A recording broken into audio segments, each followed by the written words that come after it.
Hi guys, we're in the City Hall area right over here.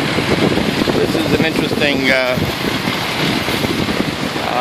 phenomena over here.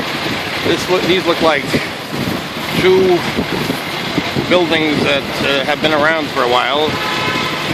Let's say from the 20s to the 30s, 1920s, 1930s, and then there's the Century 21 logo and covering the first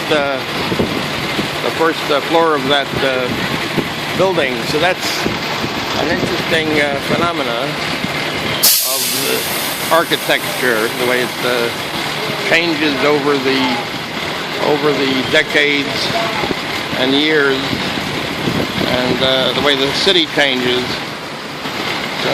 You can see there's a whole different concept in architecture there. One is very clean, very straightforward lines and things. The other is, especially that one over there, that's more the old style architecture. Okay, thanks for watching.